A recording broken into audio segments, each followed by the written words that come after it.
नमस्कार। हिंदी में आज का पाठ है जहाँ कोई वापसी नहीं। लेखक है निर्मल वर्मा। यह पाठ लेखक निर्मल वर्मा की यात्रा वृत्तांत धुंध से उठती धुन संग्रह से लिया गया है। इस पाठ में लेखक ने पर्यावरण संबंधी बातों को ही नहीं, लेकिन विकास के नाम पर पर्यावरण विनाश से उपजी विस्थापन संबंधी मनुष्य के दुखों को भी रेखांकित किया है।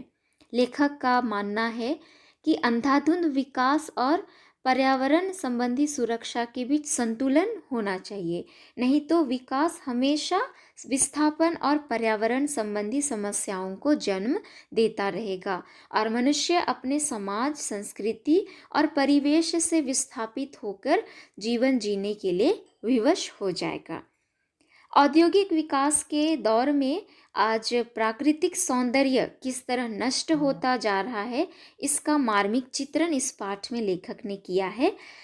यह पाठ विस्थापितों की अनेक समस्याओं का हृदय स्पर्शी चित्र भी प्रस्तुत करता है।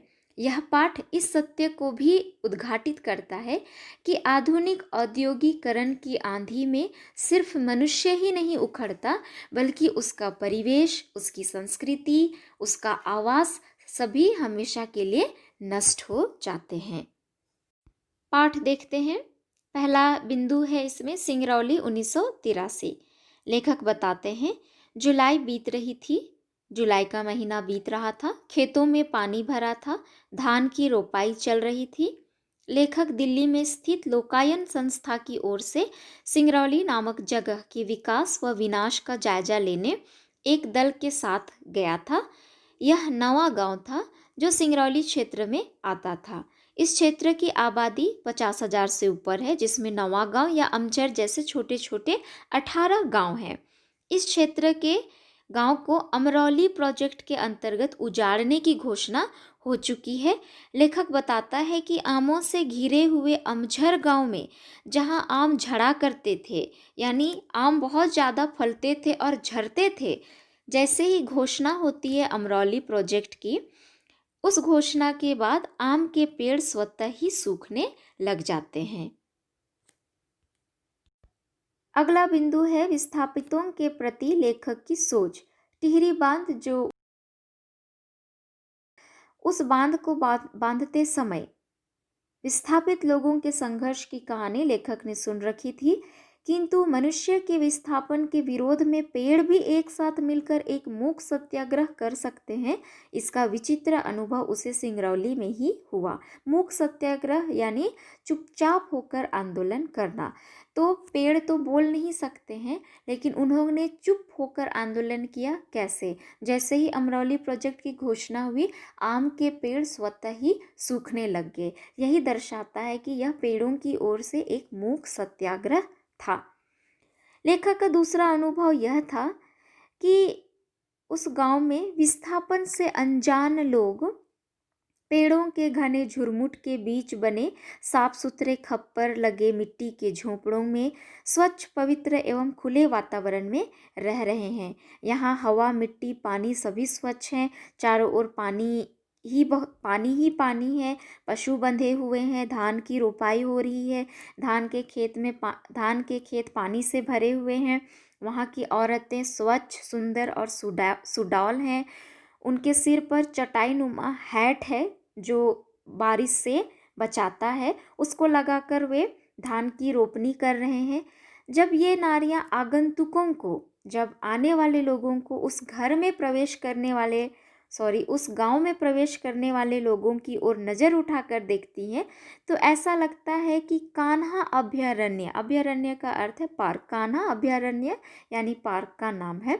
तो जब महिलाएं लोगों को रोपने के क्रम में अपनी नज़र उठाकर देखती हैं, तो ऐसा लगता है जैसे कान्हा अभयारण्य की युवा हिरनियां हों। एक बार देखा फिर कार्य में व्यस्त, एक बार सर उठाकर देखती है फिर अपने काम में लग जाती है। किंतु विस्थापित होने के बाद खेत खलिहान, वृक्ष, पशु, हरियाली, खेत, झोंपड़े, आम के पेड़ सब एक गंदी आधुनिक औद्योगिक कॉलोनी की ईंटों के नीचे दब जाएगा। यानी वहाँ कारखाने खुलेंगे तो वो जो हरियाली है, जो प्राकृतिक चीज़ें हैं, वो सभी वहाँ दब जाएगा। लेखक ने हिंदुस्तानी शहरों के बीच बसी मजदूरों की गंदी, दम घुटती, भयावह बस्तियों और स्लम्स को अनेक बार देखा है। मजदूर किस तरह से रहते हैं उसको लेखक ने देखा है। वह सोचता है ये हंसती मुस्कुराती औरतें विस्थापन के बाद भोपाल या जबलपुर की सड़कों पर पत्थर कूटती दिखाई देंगी। कुछ समय तक इनको अपने गांव घर खेतों की याद आएगी, लेकिन इनके धूल में खेलते बच्चों को तो कभी मालूम भी नहीं होगा कि बहुत पहले उनके पुरखों के गांव अमझर में आम झरा करते थे। यानी उनके बच्चों को ये भी नहीं पता होगा कि उनके पुरखों का एक बहुत सुंदर गांव हुआ करता था। अगला बिंदु है आधुनिक भारत के शरणार्थी। शरणार्थी का अर्थ है विस्थापित, शरण लेने वाला। जो व्यक्ति विस्थापित हो जाता है अपने जगह से और वह दूसरी जगह पर शरण लेता है, उसे कहते हैं शरणार्थी। भारत विभाजन के बाद शरणार्थी देखे थे लेखक ने, किंतु अब भारत को आधुनिक बनाने की होड़ में इनको शरणार्थी बनाया जा रहा है। जिनका अपना घर द्वार है, उनको अपने घर से, जमीन से बेदखल कर दिया जा रहा है और मजबूरन इनको अन्य जगह पर शरण लेना पड़ रहा है। औद्योगिक विकास के नाम पर लोगों को उनके घर जमीन से उखाड़कर हमेशा के लिए निर्वासित कर दिया जाता है। यह प्रकोप तो प्राकृतिक विपदा से भी बढ़कर है, क्योंकि प्राकृतिक विपदा आने पर तो कुछ समय के लिए ही लोग अपने जगह छोड़कर दूसरे जगह चले जाते हैं, लेकिन आधुनिक विकास के नाम पर जब लोगों को विस्थापित किया जाता है वो ज़्यादा दर्दनाक होता है, क्योंकि उनको हमेशा के लिए अपना इलाका छोड़ना पड़ता है। विकास और प्रगति के नाम पर आधुनिक औद्योगिकरण की आंधी मनुष्य ही नहीं बल्कि उसके संपूर्ण परिवेश और आवास स्थल को सदैव के लिए नष्ट कर देती है।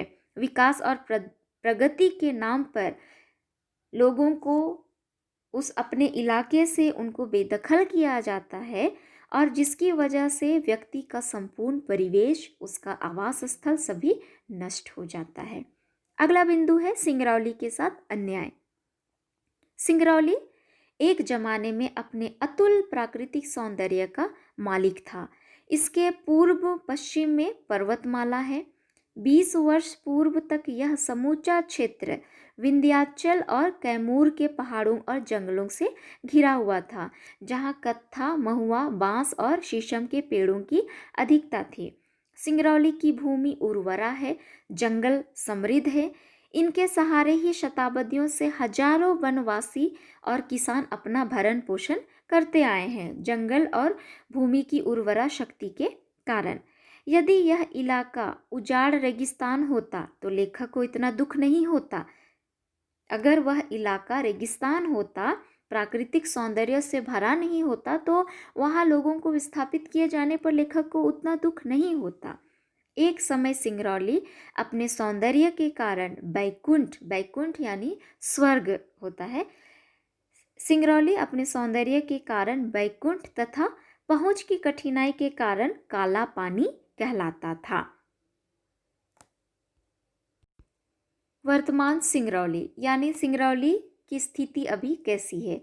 सिंगरौली की संपदा ही उसका अभिशाप बन गई। दिल्ली के सत्ताधारियों और उद्योगपतियों की आंखों से सिंगरौली की अपार खनिज संपदा छिपी नहीं रही। रिहंद बांध जो बांधा गया, उस बांध को बांधते समय हजारों गांव उजाड़े गए। नई योजनाओं में सेंट्रल कोल फील्ड और national super thermal power corporation का निर्माण हुआ। अब सिंगरौली प्रगति के मानचित्र पर राष्ट्रीय गौरव के साथ प्रतिष्ठित है, यानी मानचित्र में भी सिंगरौली नाम लिखा जाता है। कोयले की खदानों और उन पर आधारित ताप विद्युत गृहों की एक पूरी श्रृंखला ने पूरे उत्तर प्रदेश को अपने घेरे में ले लिया। जहां बाहर का आदमी फटकता नहीं था, वहां आज केंद्रीय और राज्य सरकारों के अफसरों, इंजीनियरों और विशेषज्ञों की कतार लग गई, लाइन लग गई। जिस तरह जमीन पर पड़े शिकार को देखकर आकाश में गिद्धों और चीलों का झुंड मंडराने लगता है, वैसे ही सिंगरौली की घाटी और जंगलों पर ठेकेदारों, वन अधिकारियों और सरकारी कारिंदों का आक्रमण शुरू हो गया। अगला बिंदु है लेखक का निष्कर्ष। लेखक इस निष्कर्ष पर आते हैं कि यदि स्वतंत्रता के बाद हम कोई दूसरा विकल्प चुनते जिसमें मानव सुख की कसौटी भौतिक लिप्सा न होकर जीवन की जरूरतों द्वारा तय होती, तो अधिक सुखद स्थिति होती। जिस तरह से लोग विस्थापित किए गए, उन सभी चीज़ों को देखकर लेखक इस निष्कर्ष पर पहुंचते हैं कि यदि स्वतंत्रता के बाद हम जीवन जीने का दूसरा विकल्प चुनते, और उस विकल्प में क्या होता कि मानव सुख की कसौटी भौतिक लिप्सा न होकर, यानी मनुष्य सुख और ऐशो आराम की चीज़ों पर ज़्यादा ध्यान न देकर अपनी जीवन की ज़रूरतों पर ही ज़्यादा ध्यान देता, तो विस्थापन जैसी बड़ी बड़ी समस्याएं नहीं आती। अंग्रेजों ने भारत को अपनी सांस्कृतिक कॉलोनी बनाना चाहा था, जिसमें वे असफल रहे। हमारे लिए अनुकूल माहौल था कि हम भारत को भारतीय संस्कृति के अनुकूल ढाल सकते थे। इस पाठ में अंतिम बिंदु है पश्चिम की नकल का दुष्परिणाम। पश्चिमी देशों में, यूरोप में पर्यावरण का प्रश्न, पर्यावरण यानी मनुष्य और भूगोल के बीच का संतुलन, जबकि भारत में पर्यावरण यानी मनुष्य और संस्कृति के बीच पारस्परिक संबंध बनाए रखना। भारतीय शासकों ने देश को विकास के नाम पर आगे ले जाने के लिए औद्योगिकरण का मार्ग चुना। यह बुरा नहीं है। बुरा तब हो जाता है जब विकास के लिए औद्योगिकरण का मार्ग चुनते हैं और पश्चिमी देशों की नकल करते हैं।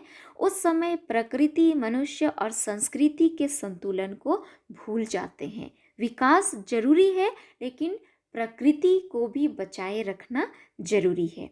पश्चिमी देशों से शिक्षा पाकर देश की बागडोर संभालने वालों का ध्यान इस तथ्य की ओर गया ही नहीं, यानी लोगों ने, देश को संभालने वाले लोगों ने औद्योगिकरण यानी विकास के लिए औद्योगिकरण का रास्ता तो चुना, लेकिन साथ ही साथ प्रकृति को भी संभाल कर रखना है, बचा कर रखना है, इस बात की ओर उनका ध्यान नहीं गया।